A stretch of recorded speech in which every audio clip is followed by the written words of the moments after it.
Welcome, everyone. Waiting for the prompt on the television monitor. All right. Is that a go, Jesse? Yes. Okay, all right.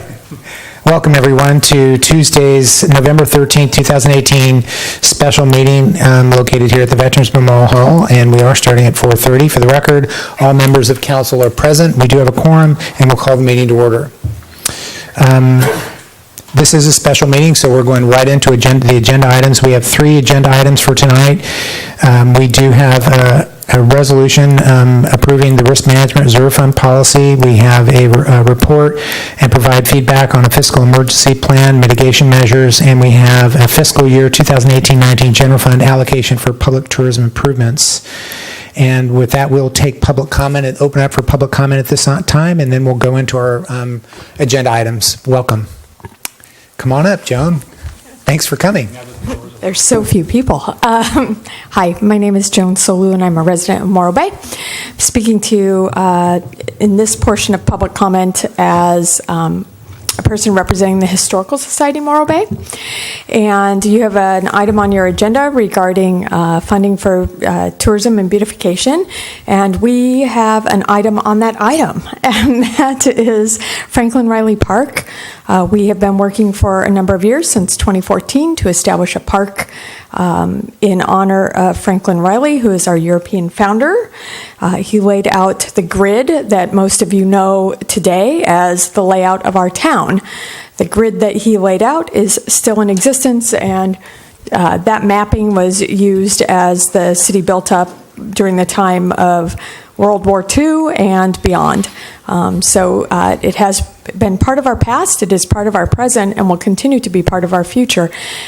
So we would like to honor the man who laid that out. The park, you may know, is on the end of Olive Street, and all of a sudden it just dropped out of my mind. Olive Street. It's at Olive and Morro and Olive and South. And at the end of South Street and at the end of Olive, where they meet the park, there are 2 very large and very old eucalyptus trees believed to have been planted by Franklin Riley himself, as that is the very edge of his homestead, his original homestead. We'd like to mark those trees and preserve that area for future use for the community, and it is widely used by tourists and visitors to our community for everything from dog walking to 4th of July celebrations and whatnot. Now, speaking as a resident, I will not be able to stay for your next meeting. I have a plan. So I'd just like to address the visitor center issue. When you're addressing the mobile visitor center and the trolley, $40,000 to $50,000 would purchase the trolley, but I think it would take just about that much to bring it up to speed. You'd have to have some type of mobile ADA access to it if you were going to move it around. The ADA compliance on it is probably my biggest concern, and also the lack of a restroom, which, as we know, it can be if it can be located anywhere, it can be located next to a city restroom, right? But that is a big concern. The other thing I would caution you about is the aquarium area. While it's down on the Embarcadero, and it is right where the heart of the visitors are, I would caution you in a time when the city is looking for ways to increase revenue about using a very important building that could generate revenue for the city in a short term while you look at the aquarium in the long term. So I would caution you about looking for maybe a short-term lease there instead of something that would cause you to cost more money, even though a visitor service can create money. Thank you. Thank you, Joan. Anybody else for public comment? With that, we'll close public comment and bring it back to council. Thanks. Thanks for covering both of those items, and we welcome those. With that, public comment is closed. We'll move on to the first item on agenda. This is the adoption of resolution number 8918, approving the risk management reserve fund policy. And Ms. Callaway, are you leading us off on that, or Mr. Collins, are you teeing everything up? Nope, we're going straight to Jen. Okay, thank you. Straight to me. Thank you. Welcome, Good evening. This is kind of a continuation of our ongoing financial policies discussion and the timeline and agenda that we kind of mapped out late August and early September time period. And this is specifically focused on the risk management fund. We did the other internal service funds about a month ago, left this one out separately so we could do a little bit more analysis on what would be an appropriate fund level to recommend to the council. The policy itself follows a similar format. We do have attached a resolution which rescinds Resolution 32-15, which was the previous policy on the risk management reserve policy, and then an exhibit, which is the new proposed draft policy. We're proposing a minimum target level of $500,000, or a minimum level of $500,000 and a target level of $650,000, and we base that on a variety of different factors. So within the risk management fund, we pay our annual insurance premiums out of that, our liability insurance, our workers' comp insurance, earthquake insurance, flood insurance, all of the insurance coverage that we have. So that fund supports those costs. When we are developing the budget, we have estimates of what those premiums will be.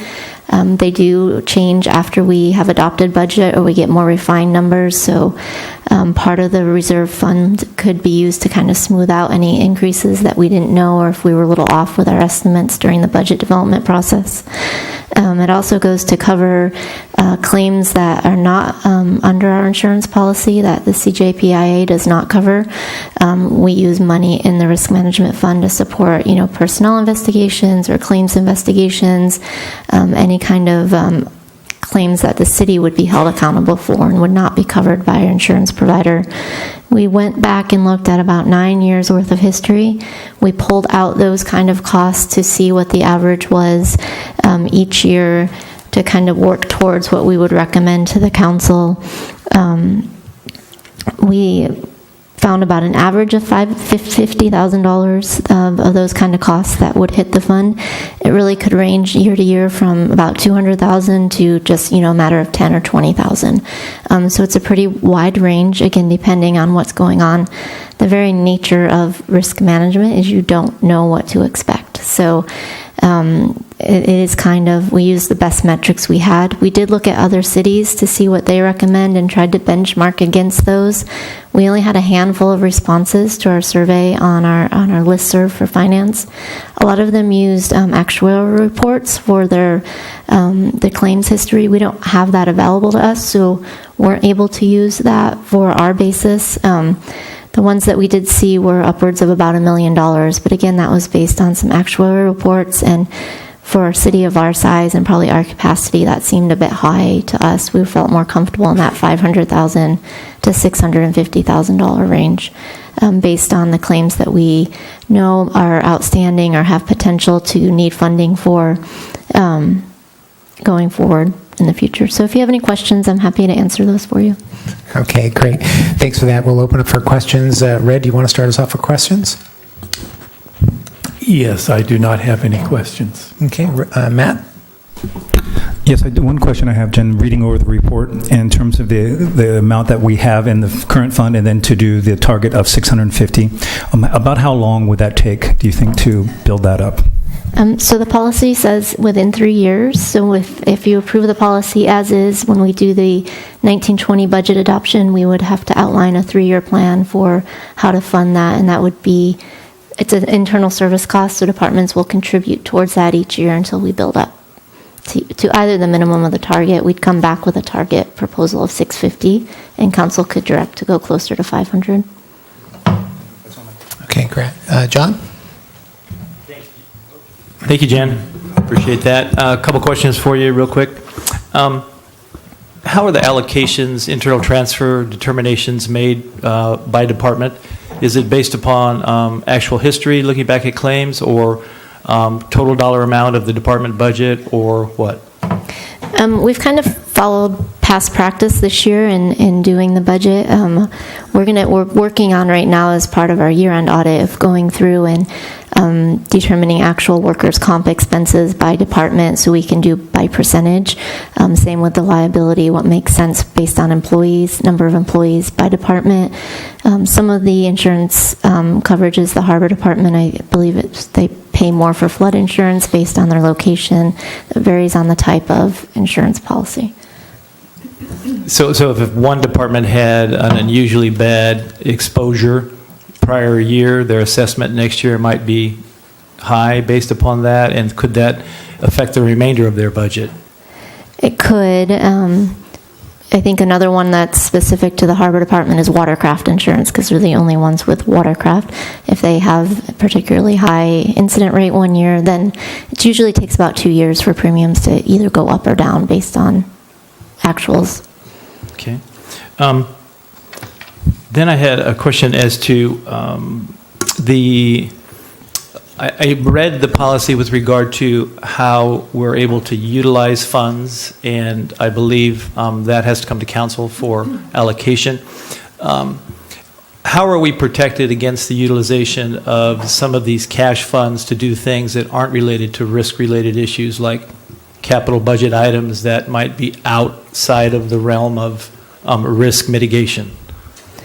So that would be part of typically the budget development process, but it really could happen at any time. If there is a capital need that came up and we were looking for a funding source, if you had above the minimum level of funding in the risk reserve, we could offer that as a potential funding source. And there's always at council's discretion to go below that and then come back with that 3-year plan to go back up to the minimum funding. So as capital needs arise, whether or not they're risk management related, we could always use money and then bring it back up to that point over a 3-year period. Okay. And then could you, for me, tell me how we got from a recommendation maybe 2 years ago to go down to 100, now back to 500 or 600? Was there something that occurred in 2 years that not that I don't support the amount, but I'm just wondering what happened internally with regard to that. If you had any history, I know you weren't maybe here then, but. I think from what I've heard in conversations, there was, this is a balancing act of keeping enough money in reserve to feel comfortable that you're covered should a claim arise, and balancing work that's needed throughout the city. So that's where you got to find that comfort level, and I think maybe another council member might speak more to it.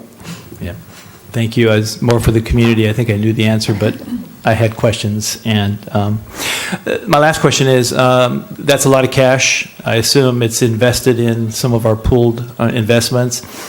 Is there ability to use that cash for cash flow, operational cash flow issues with regard to this policy, or is that set within the fund and it stays there without council action? I mean, but can you do transfer in, transfer out based upon operational cash needs? So all of our money is invested as kind of one pool. It's not really a transfer. You know, we have it in LAIF or in a variety of different CDs. But in terms of utilizing, we don't have a bank account that says risk management, right? So it's just pooled as one investment fund. I guess I meant, is it liquid? And would it be considered liquid, and could you use it for operational needs if your cash flow dipped and you had a need? Our portfolio right now is about 78% liquid. Got it. Thank you. Marlis? Okay, sure. Thank you. Well, I had the opportunity to meet with Jen this afternoon, so I had some of my questions answered already, and I had some of the same questions that John just had. So I have one left, and that is if we were to lower the fund balance or the target fund balance, and we had a claim that exceeded it, do we have other resources or other funds that we could tap into to cover that? Yeah, so the first likely source would be the General Fund Emergency Reserve. That would be the most obvious one to go to should we not have enough money in here to cover any claim. Okay, that's it. Thank you. Okay. Thank you. I met with Jen as well. I don't have any questions at this time, but ready to start on discussion, and I'll just rotate down to Marlis if you want to lead us off in discussion. Well, I really appreciate your taking this on, and I was concerned that the schedule you have for all of the other policies might not be met, but thank you for all of your hard work. And I guess You mentioned the fact that it's a balancing act. And so with that, keeping that in mind, I think we have established a number of fund balances in a number of different accounts that we never had before, like a capital improvement account and vehicle replacement. And so we have set aside, I think, a fair amount of money in cash reserve, or in fund balances and in reserves if we need it. So I would like us to consider perhaps lowering the recommendation, and I would throw out, just for purposes of discussion, a minimum level of $350,000 and a target level of $500,000, which is what we had previously, to reducing it to the $100,000. So that's kind of where I am at the moment. But I would love to hear what others have to say, and can change my mind. All right, thanks, Marlis. John? So my sense is that the real issue is the looming risk that's waiting out there that's undefined. And although you've looked back at a 9-year history and the range is somewhere between 50,000 to 200,000 as a potential hit, there's always that looming one that we don't know about that could hit us. And I know we do have the general fund as a backup that we maintain pretty much on the line. But when I look at the 10-year plan, and where that might be going, I do have concerns about that. I, too, support lowering it. I think 500 may be a little bit high, but reevaluating in a year and looking at, or in 2 years or annually, to look at the potential for changing the targets. But for now, I would support Marlis's recommendation as well. I think you said 300 and 350 and 500 max. Yeah, I would support that as well. Thank you. All right, Matt? I appreciate the points you guys made, and it does make the question when you brought it up, John, when we lowered it back down to $100,000. But knowing that about our 10-year forecast and looking at this as it's going out over the years, I think I too could appreciate the 350 to 500,000, because looking at those dates, I also am concerned knowing where our budget constraints are now. In 3 years, where we're going to get 350,000 from. That's serious, considering, as you bring up, Marlis, those other funds that we want to tuck away money for. But with all that said, I could go along with the 350 to 500 capped. Thanks, Matt. Red? I don't have any reason to either agree or disagree with my colleagues, so I'm just happy to go along with your recommendation. Thanks, Red. I wanted to, thanks for all the conversations on this. I wanted to respond a little bit. How did we get to the 500 to the 100 and back? And first of all, Jen, thanks again for bringing this to us. As I said earlier today, I'm excited to see this. Pardon me. I would say my first budget year on this particular item, as we were looking for different funds, my question at the time was, why do we have $500,000 in our risk management as a target level, and was trying to understand the budget. And at the time, there really wasn't the data to provide why we had it there. And it took a couple of years before it was changed from 500 down to the 100 area. And I think it was, balancing act to some degree. I appreciate the level of detail that we have tonight, but at the time, I think maybe it's the same conversation we're having now that we had then, with a little bit added twist to it in respect to, we're adopting and instituting budget policies that we haven't before, and many of those budget policies, thank you, Scott and Jen and your staff, are instituting reserve fund balances, and we were doing that across the board. So that's great. We do need to establish those protections. I have the kind of caution, as my colleagues have shared, about lowering the number and managing that risk. I also did look at the general plan, the general fund emergency reserve as one way to go to that. Historically, that's really all we had. So my number that I was talking with Jen earlier today was a minimum level of 250 and a target level of 500. That's where I came to. I know my question, and I'll say it, for the benefit for all of us to understand, because I think we do value staff's input on this, and I just want to. And one of my questions earlier today, what's your comfort level? And Jen, if you can respond to that, you can let us know what your comfort level is. Not to put you on the spot, but I mean that's what we need to understand. You've given us this guidance, and I think it's fair to understand what your position on that. I feel pretty comfortable at the $500,000 mark. If we get much below into the 200 range, I start to get uncomfortable, knowing that we already have potentially 300,000 out there in possible claims that we would need to fund. So 500 is really kind of where I'm finally feeling like, okay, the city's good, we're protected, and we have another source to go to. Yeah.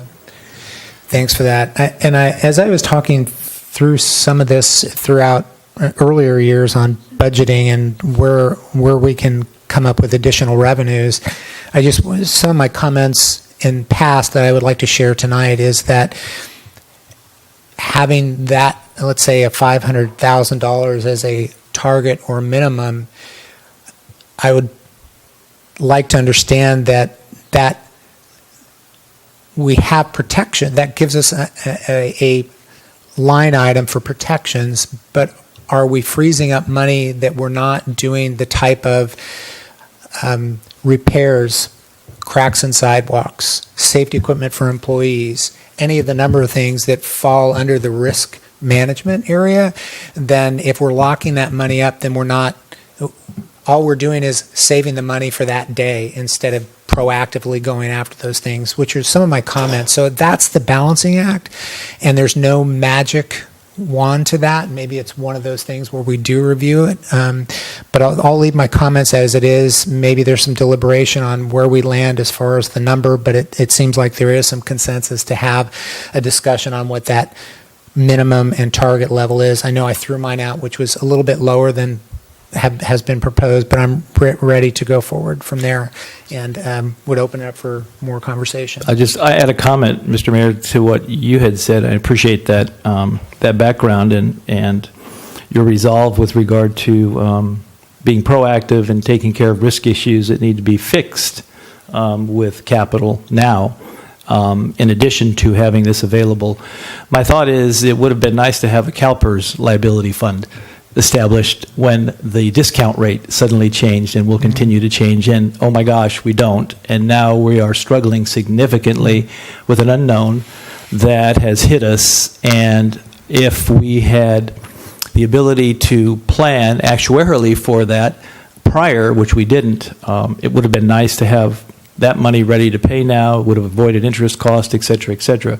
So I liken it to that, and I had one additional question. Is there an opportunity to buy another layer of risk protection outside of the JPIA or CJPIA? In other words, an umbrella policy that would be above that would provide coverage? I just thought of that as we were thinking. I do that in my own business. And I think that would really be a question for our risk management, and she's not available tonight, so we could get back to you on that. That might be one way to help mitigate some of the dollars by buying. Those are usually fairly inexpensive. However, so I'll just end my comments by saying I liken it to the CalPERS issue, and I like to be prepared with $300,000 potentially looming. I would not feel comfortable having a reserve level less than that, and so 350 to 5, I'm really comfortable with. Yeah, if I could just add, that was actually the reason why I picked 350,000. It was because of the possible 300,000, and so I wanted to make sure that we would be covered for that and still have some left. So that was my rationale for the 350.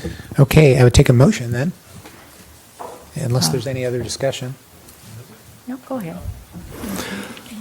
I will move the adoption of Resolution 8918, rescinding Resolution number 32-15 and establishing the Risk Management Reserve Fund policy with a target level of $350,000 with a maximum target. That's the minimum. Minimum of $350,000 and a maximum of $500,000. Target. Second. Motion by Mr. Heading, second by Mr. Davis. Further discussion on that? And clarity from Jen, are you okay with that? Was that clear on the motion? Minimum level of 350, target level of 500,000. Okay, all right, good. Any further discussion? None? All in favor say aye. Aye. Aye. Opposed? None? Motion carries 5-0. All right, thank you for that. Anything else do we need? We can move on to the next item? Thank you. Next item is receive, report, and provide feedback on the fiscal emergency plan mitigation measures. Ms. Callaway, thanks. Thank you. So this is another continuation item. We've been working on a development of a fiscal emergency plan. Back in September, we brought forward this concept to you along with as kind of a 2-chapter book, if you will, the short-term fiscal emergency chapter and then the longer-term fiscal sustainability or fiscal resiliency piece. We felt that we could get through an emergency plan with this seated council, so we've been bringing this to you in pieces.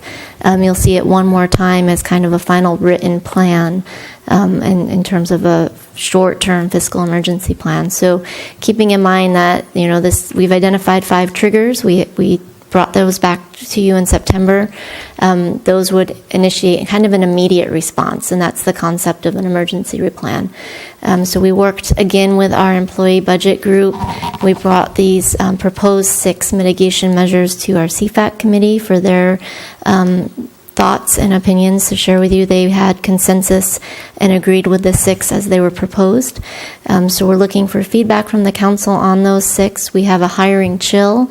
That does not mean a hiring freeze. It just means that if there are vacant positions, they're not automatically recruited for. It goes through the city manager to do some assessment of if we can hold them vacant for any period of time to achieve some savings, reorganize or something like that. Again, the goal is short-term savings and preservation of future options. Travel chill, kind of the same sort of thing, that we're not going to say no to any training, but there will be an assessment of the need based on if it's a long-distance travel training. We might come back with CIP deferrals or reprioritizations. That really leads into if there's something that city staff could do and maybe a enterprise fund capital project, we might delay a general fund capital project and push off to a one water project or something like that if city staff is qualified to do that to achieve some general fund savings. One-time operating cost reviews would really do an assessment of those as they come forward and make sure they're absolutely necessary or if they can be deferred. And then use of fund balance is always a last option for us if we need to as a short-term measure. And then we left a vague kind of other curtailments as appropriate depending on what the situation is and what expenditures are coming forward at that time. So again, the employee budget group was on board with these. The CFAC committee agreed with those. Consensus agreed to those. And if council agrees to those, then we'll come back in December with a final written draft plan for you to review that'll put this all together and make it clear what this chapter of the resiliency plan is before we delve into the larger piece next year. All right, Jen, thanks for that. And we'll start off with questions. And Marlos, you want to start us with questions on this one? Well, you answered my first question, which was the difference between a freeze and a chill. The only other question I actually have concerns the issue of any kind of change in staffing levels, and I'm just curious to know if the citizen or the employee budget committee consider that, or would you consider that more of a long-term kind of a fix? Once we get into either eliminating positions, freezing positions, furloughs, anything like that, that moves us into that longer-term fiscal resiliency or sustainability piece. There's more conversations to be had with the employee groups about that. This is really that kind of knee-jerk reaction. Something has happened. We're having low revenues for some reason. We need to do an assessment, but have a mitigation measure intact while we do that. So how do you define short-term? I mean, what would be considered short-term versus long-term when you would consider some more drastic measures? That's a good question, and that came up at our first CFAC meeting when we brought the triggers back, and at that time, their recommendation was to really define what that is. So we're still working on drafting this as a full plan for the next discussion, but it's really 90 days or less by definition, something very short term that just gives you time to make an assessment. Is this a longer term problem? Is there a reason Highway 1 is closed? So maybe you don't need to go into hiring freezes because of that, or something like that. Okay, thank you. That's all. Thank you. John? Thank you, Jen, also for this. Appreciate it very much. And I appreciate the employee group being involved in helping us through this. I think of The Big Chill, which was a great movie, and when I saw Hiring Chill and Travel Chill, I was reminiscing. Anyway, item number 4 for me, I digress, huh? Item number 4 for me, in my experience as a manager, when we had these kinds of issues, when I managed large healthcare facilities, we had not a one-time operating cost review, but we had ongoing cost reviews during the full period of the downturn. So my one question would be, was there any discussion about an ongoing operating cost review as opposed to just a one-time we'll look and see, as opposed to we're going to reevaluate routinely each month during the time to see if there are further operating changes that need to occur?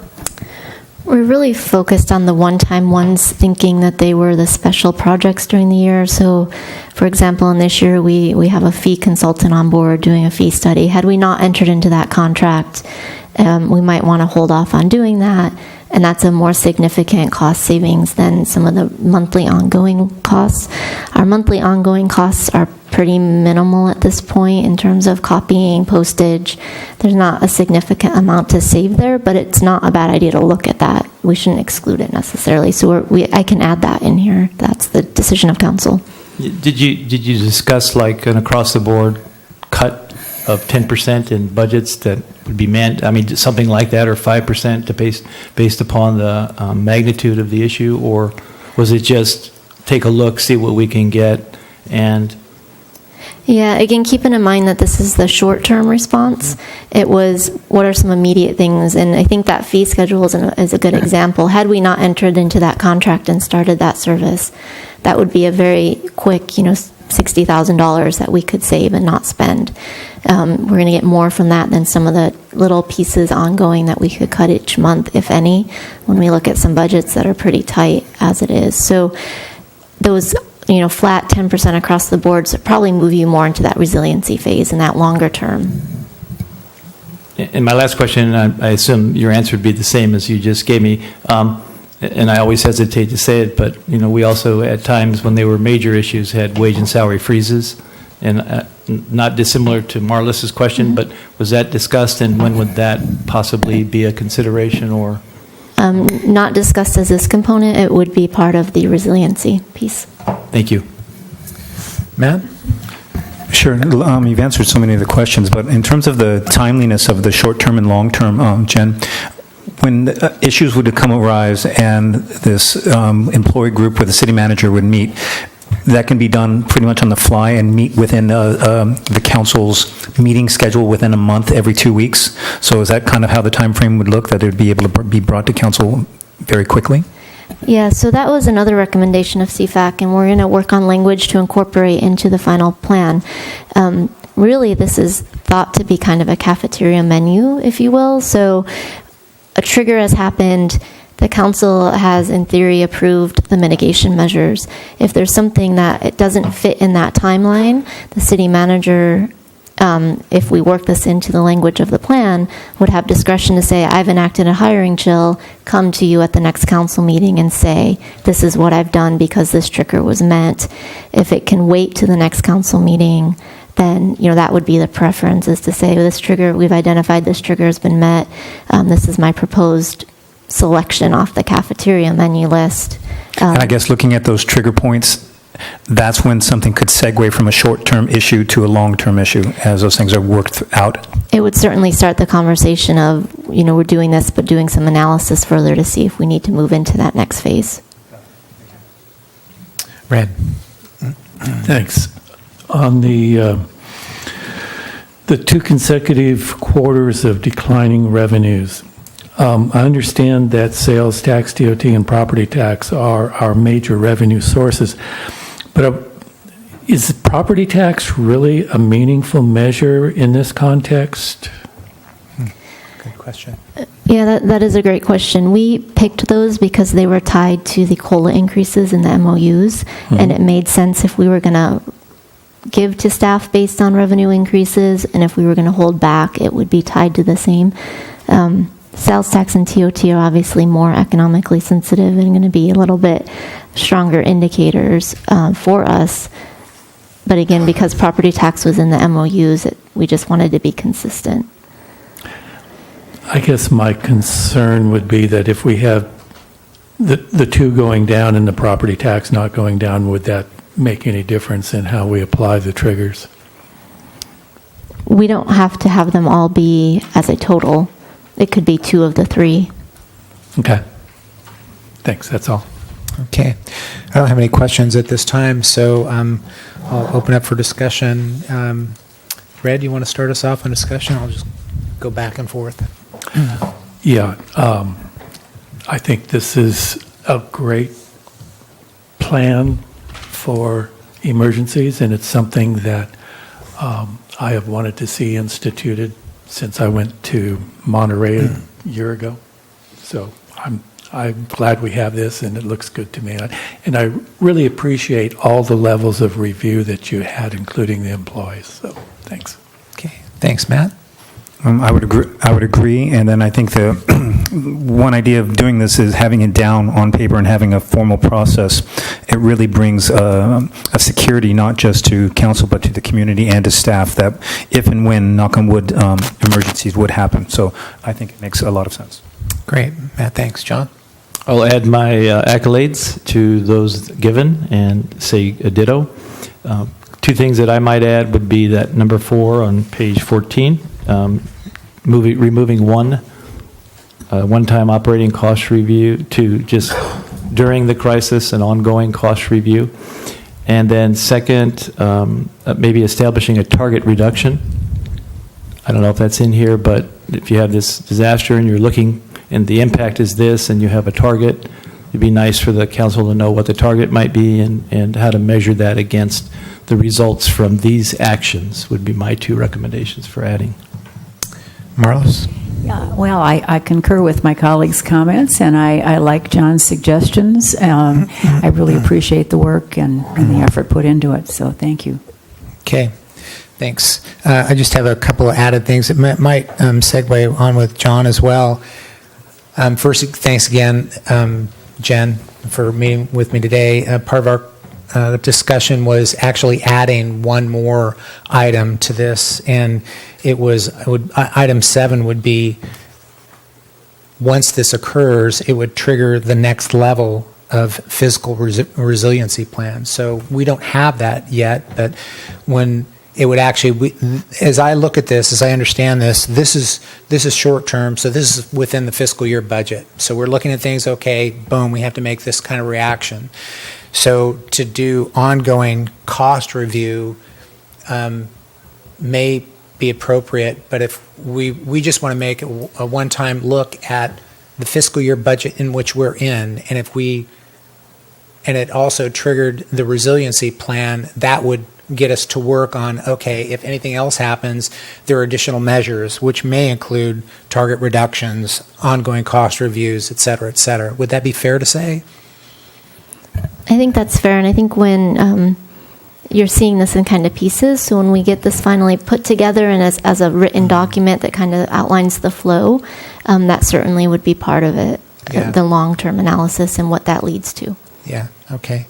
So as far as adding, so we have the triggers that are there, but the action items that are laid out, there's 6, and I guess the request for, and with discussion with my colleagues would be to add a 7th one, which would say this would trigger the next,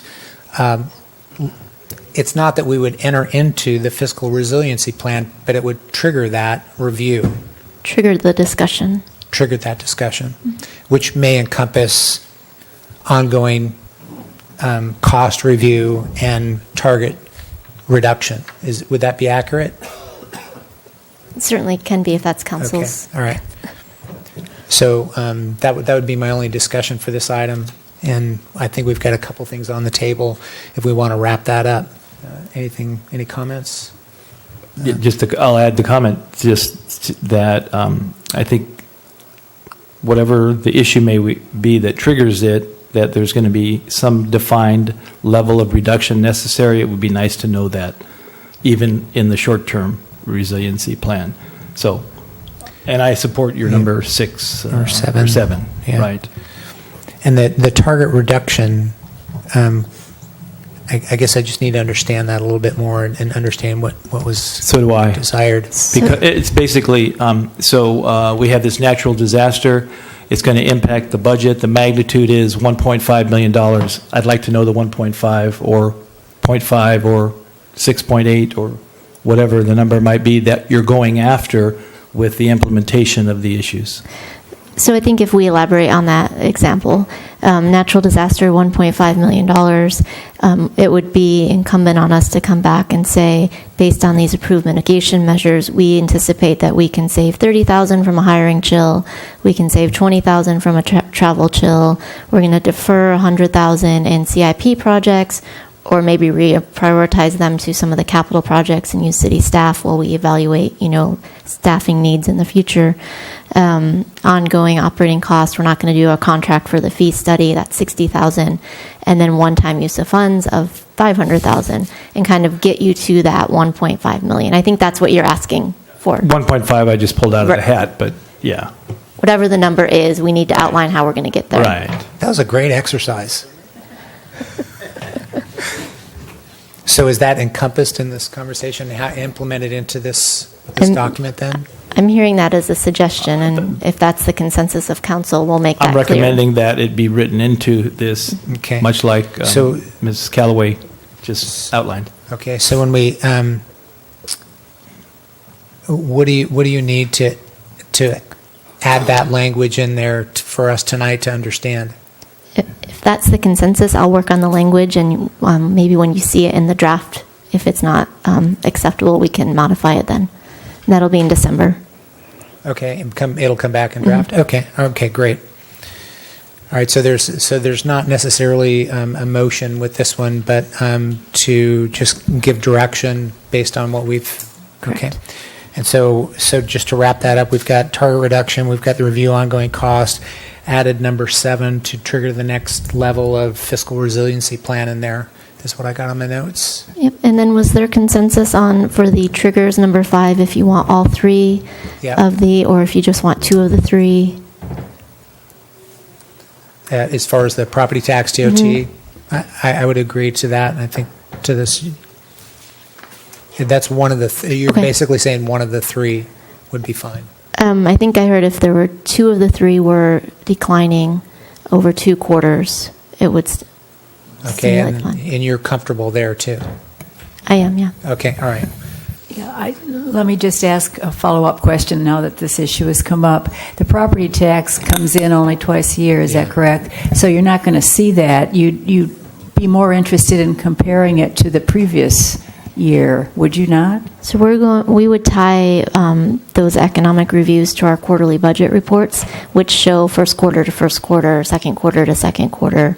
So it would be if 2 of those 3, as in a comparison to prior quarters, in the same quarter in prior fiscal years, were All right. declining. Right, all right, good. I just wanted to clarify what we're talking about. Thank you. Okay. All right, if we're good with all that, Yeah, then we'll... I am. I concur. Okay, all right, with that, thanks for all that, Jen. We can move on to the final item. Item number 3 is fiscal year 2018-19 general fund allocation for public tourism improvements. Thank you, Mayor. Scott Collins, City Manager, speak on behalf of Jen Little, who's sick. She's our tourism manager, so filling in for her. What we have before you tonight is a recommendation for council to approve a transfer of $20,000 within the fiscal year 2018-19 TBID budget from the community event support funding line item to public tourism improvements. There's no overall impact to the TBID fund with this recommendation, and just moving money within. The background for this is the city has committed 5 years to providing general fund to the TBID. Kind of as our TOT grows, the incremental increase would occur from the general fund over to the TBID demonstrating the city's commitment to furthering our marketing and just the betterment of our marketing for Morro Bay as a tourist destination. So far, we've upheld that commitment, beginning with $60,000 in fiscal year 16-17, up to $157,000 this current fiscal year. This has been made possible by the city experiencing incremental increases in TOT over the past several years. The money that we've provided from the general fund into tourism, the substantial portion of that amount has gone towards grants for special event promoters, or for events that largely occur on the shoulder season where we want to see more tourists, or during the middle of the week during peak season, again, where we're trying to see more tourists come in. Has been successful in some respects, maybe not in others, but it's kind of something we try to improve on each year. But in this previous fiscal year, or this fiscal year we're in now, council had a really kind of broad discussion about that general fund allocation, about its purpose, and about maybe potential other uses that still support tourism, but maybe look at creative uses of those funds, including use of those funds for public improvements. And we all understand it's important to market this destination, but we want people to come here to experience it and to be wowed by their experience here. And we all know we can do a little bit better, and some of our presentation quality could be improved. And so I think that was where that discussion came from. And so staff took that to heart and made recommendations to the TBID board when they looked at that grant allocation process and said, hey, maybe we could cut out a portion of that $20,000 to use for grants for public improvements. I mean, we're seeing that move with our community as far as the Adopt Morro Bay program, and maybe there's some lessons we can draw from that. The TBID did support that. And they had a really good discussion over several meetings to review applications for public improvements, in addition to all the special events that were looked at. And TBID was supportive of three distinct opportunities. The first of which was $16,000 and change for tree light installations. I think we've all heard that downtown could be improved, and certainly the connection between the Embarcadero and downtown could be improved. We're looking at ways to do that through wayfinding, but tree lighting has been kind of on the top of mind for many years. So 4 different entities applied for funding because they were kind of limited to $5,000 maximum for grant applications. So Rotary, Morro Bay and Bloom, Chamber of Commerce, and Lions Club all submitted applications to kind of combine their forces, and TBID supported it in $16,000 amount. Just to clarify, these funds will be used to install decorative lighting on our trees in the downtown area. The city would own responsibility for that. We'll do the electrical work. We'll kind of limb up the trees, or our contractors will, and then actually do the installation and maintenance so that it looks consistent and clean throughout wherever we decide to install those. The second distinct application was for a $1,000 improvement to the roundabout.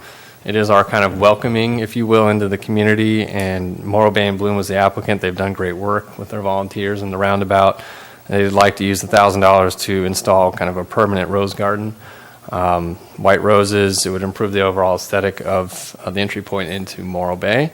And the last was a $2,000 recommendation from TBID for Franklin Riley Park beautification. You heard John Solu speak about it earlier. This is a Historical Society of Morro Bay. The funds would be used to complete the plans for the beautification of Franklin Riley Park. They have a lot of really good ideas, really trying to bring out all the elements of Morro Bay, clearly a Native American aspect, the Franklin Riley aspect, maybe doing something with the butterflies because of their nexus with the eucalyptus trees there. So overall, looking for support to complete the plans and take it to the next level, using the Adopt Morro Bay platform to make that happen. They do have plans to fundraise to make the improvements happen. They're just looking for the seed money to complete the plans. So TBID did make that recommendation for staff to carry that forward to City Council tonight. So you're really kind of looking at 2 different things. One is the overall concept of using general fund TBID money towards actual physical improvements, and then these 3 distinct applicants who have support from the TBID. So I'm happy to answer any questions that council may have. Okay, we'll start off with questions. And how about Matt? You want to start us off with questions? Okay, Red? John? Marlos? Well, I only have one question, and I'm not sure you can answer it, but I'm just curious to know if there were any applications that were not approved, or is this essentially all of the ones that submitted? I'm just... Yeah, these were, I don't know if any of the grants for special events, if some of them may have been. Right. But as far as the 3 applicants for physical improvements, they were approved. I think they maybe asked for different amounts of money, but ultimately the TBID did support those 3 applicants. Okay, thank you. Okay, a couple quick questions. At the beginning of this fiscal year, during the budget portion, I asked the question about this particular item because the resolution that we agreed to was allocating $150,000 of general fund money, and part of the discussion was eliminating that. But there's a resolution established, and I would just like to say thanks, Red, for being thoughtful and saying, hey, it's kind of last minute to be thinking about that. So we followed through with that resolution. But part of that discussion was we were going to have a discussion with the TBID, or at least have them understand that we need to have the council needs to have the discussion on whether or not we continue with that, because it was 150 going up to 300 was the commitment. And part of that discussion then was it would be nice to be investing those funds in our product, very much like what's being discussed tonight. Are we going to be investing that in lighting or the roundabout, streetscapes, all those things, the product in which people come to hear? So is the TBID aware of that, and where have there been enough discussion to let them understand where we are with that? Yeah, I mean, I think they're well aware of the council discussion and the other kind of things that we're contemplating, like bringing vacation rentals into the fold and completing a strategic plan, the Amgen. I mean, there's a lot of kind of things orbiting the TBID right now, and how to bring them forward in a cohesive fashion is not always the easiest thing to do, but they are well aware of that, and I think the hoteliers are too. And we're going to have to. Jen and I we're going to sit down this week, but she's actually quite ill. But when she comes back, sit down and kind of calendar this out so that there's a cohesive set of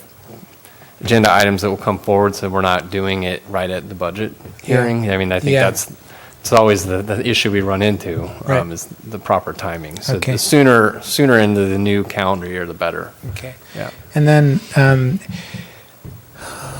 forgive me. Thanks for talking through this earlier today as well. So part of my questions were the allocation for the tree lighting specifically. I was asking the question earlier, how is that done? How do we know how it gets done? What kind of lights get done? And I'll say this, publicly as well. We have great volunteer groups, and it's really been an asset in many ways. However, volunteer groups put the lighting that exists on the trees today that are not taken care of, and in some cases it was hard for volunteers to be able to do the right thing in the trees. So we've had some positive feedback and some negative feedback on the condition of the lighting. So how is it going to get done? How do we understand if it's for the Rotary, Morbe and Bloom Chamber, and the Lions Club? How do we know these are going to get done, and to what degree of, I would say, professionalism and having the professional tools to access trees and hang things appropriately?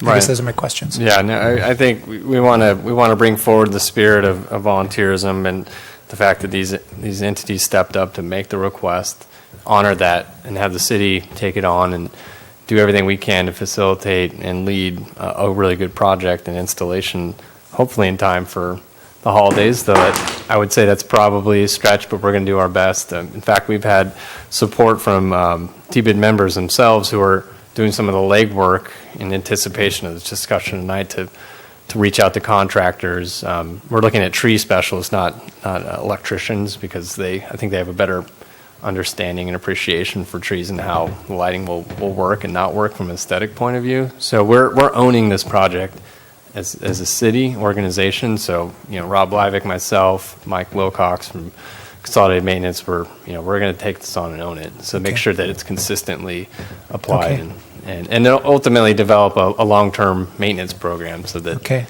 yeah. I guess I have similar questions, to my colleagues. I have similar questions for items number 2 and 3 for $1,000 for the roundabout improvement and the $2,000 for Franklin Riley Park, and all great volunteer organizations, particularly on the roundabout. I mean, the improvements from Morabay and Bloom and their work on that has been fantastic. I think about, we've had different. Who is the gentleman that came in? Forgive me, his name escapes me, from Tahoe. Oh, Carl Roboto. Yeah, he's come to us, Joan. Yep. And there's been, and he's brought a wealth of information, and part of that is the branding, the consistency of what we have, and so I have some concerns on all 3 of these items in that regard. One is the lighting going to be done of quality, which I asked and you responded to great. And then if we're doing $1,000 here for the roundabout, $1,000 here, where is that consistency? And Carl was one of those that was really beating the drum on that. And it goes on to, and I could go on to the beautification for the Franklin Riley Park. And my comment there would be that 2,000 doesn't seem as though adequate to even do a planning for someone's own residence. So I'm still trying to. My question is, where are we? Where are we going with this, and kind of piecing it together? And do we want to invest in the type of project that we've been advised by professionals? Right. So yeah, I mean, for the Morabay and Bloom, I mean, I think they've demonstrated over the years that they're willing to, they're not a one-time fly by the seat of pants organization, and they've actually kind of pushed us to be more formal in how we interact and create those levels of consistency, at least with volunteer programs, and adopt a park or adopt a thing. Yeah. So I think from that standpoint, they have a good understanding of what it's going to take to make the roundabout work. I think with the rose bushes, you get something more permanency. Now, I'm not an architect. My mind is not visually oriented, so I don't know if roses are the right thing or the wrong thing. I honestly don't know. So your question is good about, well, how does that compare to what else we have?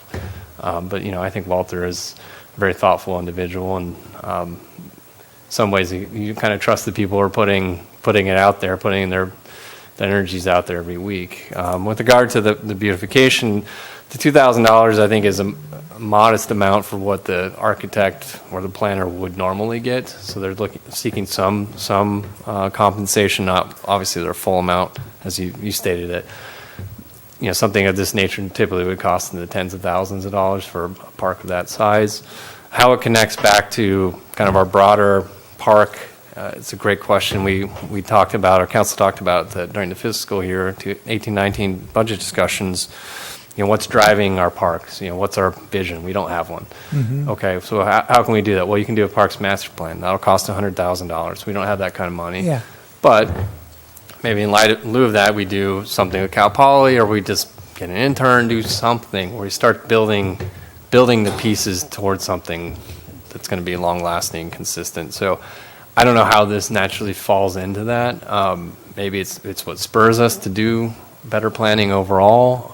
I don't know, honestly. And I haven't educated myself enough on what the vision is for the Historical Society and how that plays into it. But certainly appreciate the thought that they put into it, the energies they brought to other things in the community, and just how it ultimately can take that park to the next level, because it is a perfect location for a lot of things. Yeah.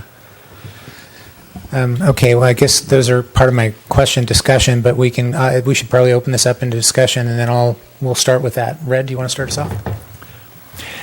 Yeah, I think that this is a really smart use of a relatively small amount of money for some pretty significant visual improvements. And I like that we are leveraging city money and using volunteer staff to do the work, people who have stepped forward and said they want to do the work and all they need is money to help them with the materials.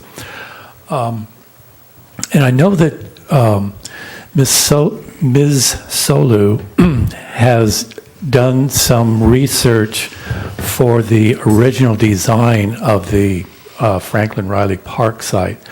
So she's not starting from scratch. She has a plan that that I think Mr. Colmer developed as part of his the rest of the residential development over there.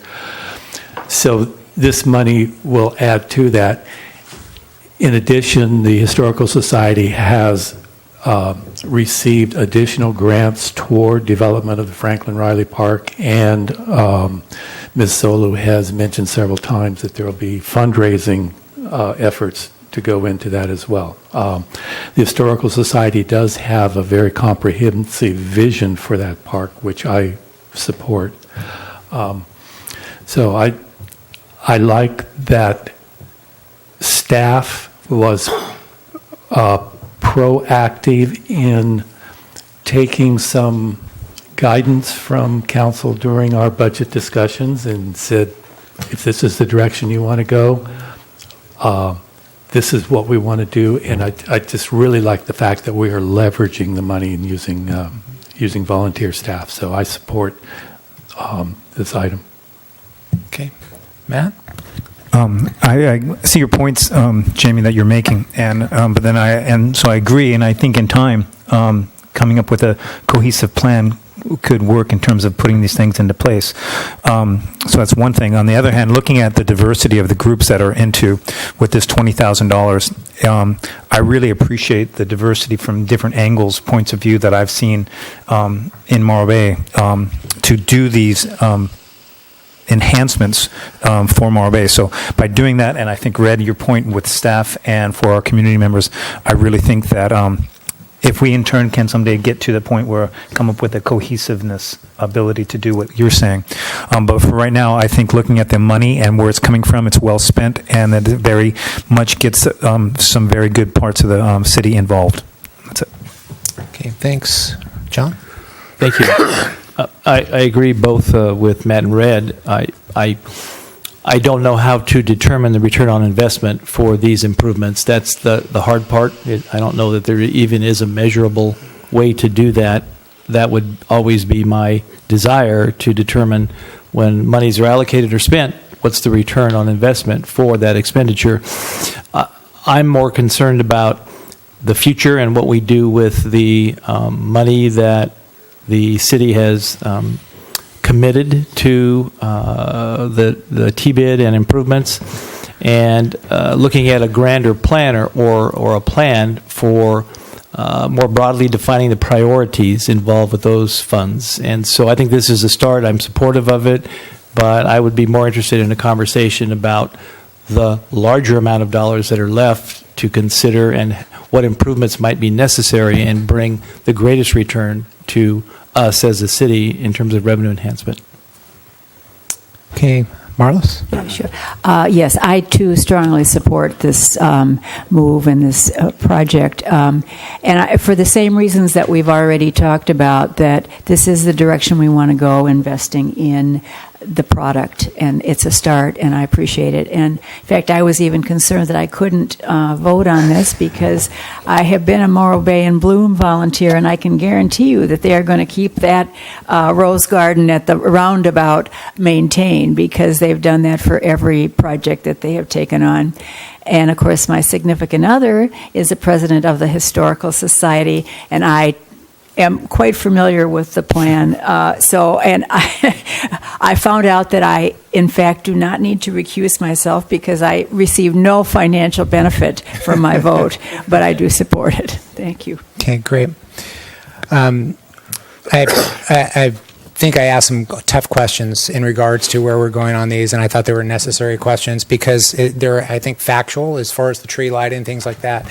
So I wanted to ensure that as we invest in this, that we achieve a different outcome. As an example for the tree lighting, The $1,000 to the roundabout, I could agree to that. I think generally, it could just go to the roundabout improvements, even though it's targeted as a specific rose garden. I think we should be more thoughtful in considering the drought that we've been in and the drought-tolerant planting. Those things I would consider should be part of the makeup of how we landscape and do the community. But, of course, that's, an opinion of many. But from a city standpoint, we definitely need to be very cognizant of the use of water. I hate to say it, but I don't think I would support the $2,000 for Franklin Riley Park. I would be more inclined for the $2,000 basically for historical markings. But as far as the planning and beautification and design of that, I think that should be a public process. It shouldn't be just at the whim of the Historical Society on how we're planning and developing a park that has a historical significance, but that should be a public process, just like we do with all of our designs, per se. So those are my comments, and willing to move forward. May I ask a question? Would you be willing to reconsider if they brought the design back to whomever in the city we would want to have approve it, so that we have the city participates in the process of the design? Yeah, I think that's my point. I think it should be a public process in which we do with all of our public spaces. I mean, it's great to have this, but as I said, my remarks, I think it could be great for the historical markings, which I think there are some, but if it goes to a specific design, it should be a public process. And those are my comments. However, we want to get through that. Okay. And if either we can continue the discussion or just take a motion. Continuing the discussion, I wonder if we could condition it on the specific Historical Society beautification of Franklin Riley Park on public participation in the development of the plan. That way, and I don't know what $2,000 buys, to be honest with you. I don't either. It's such a small amount. It really does. But I don't think it's enough to even get too far, but it's a beginning, and if we condition it on broad public input, however they determine that could happen, that would be one way to begin that process of understanding where we're headed and maybe help mitigate some of the concerns that you have, which I do agree with, by the way. Drought tolerant, yeah, I get that, and I am not an expert in plants, or I can't visualize the roses either, Scott, how they might look. But we are into, drought-tolerant planning now, and I do concur that I'd ask the question about that being the appropriate plant, so to speak. I don't want to get into the weeds. Sorry, no pun intended. But I agree. Colorful ones. Okay, so I just threw out that. I know we need to wrap this up. So there's a agreement on item number 1 for the $16,752 for that. There's agreement to the $1,000 towards the improvements for the roundabout. And then if council wants to just go ahead and move forward with the number 3, I'm fine. I just threw out my statement in opposition to that and willing to move forward. I know, Marlis, you made a suggestion that would I be in support of that if it came back? I don't see the value of 2,000 bringing us back a plan personally, which is some of my apprehension in this. I think it's better use if there's just do the historical modeling of the Franklin Riley itself. I think that could, but the whole design of the park, I think, is a larger discussion, and it should be a public one. So I'll leave it at that. And if we need to make a motion, if everybody wants to move forward with all 3 items, then I'm all for it. We can just go ahead and move forward, and I'll cast my vote accordingly. Okay. I guess I will then make a motion. And so I'm sorry. Maybe it'd be easier if we just do a motion one by one, if that would be that'd be easier, because clearly I would like to support 2 of the 3. So if we could make a motion to approve item 1, pardon me, in the staff report for the lighting, that would be great. Could we do that? Start with Sure. that. So moved. So we have a motion to approve item 1 in the staff report, Second. and a second by Councilmember Davis. The item number 1 is the lighting at the cost of $16,752. Any further discussion? None? All in favor say aye. Aye. Aye. Opposed? None. Motion carries 5-0. And then item number 2 was $1,000 towards the Moore Bay Boulevard roundabout improvements. Move approval of that. And we have Second. Motion by Mr. Heading, second by Ms. McPherson. Any discussion? None? All in favor say aye. Aye. Opposed? None? Motion carries 5-0. And then item number 3. Any particular motion on that? I move we approve $2,000 for the Franklin Riley Park beautification plan of the Historical Society. Second. Motion by Ms. McPherson, second by Mr. Davis. Any further discussion? All in favor say aye. Aye. All opposed? No. Motion carries 4-1. Okay. Great, and that concludes our, all 3 items for the special meeting. Is there any other comments to this? We're all good? Okay, with that, we can adjourn, and we'll come back at 6 o'clock for our regular city council meeting. Thank you.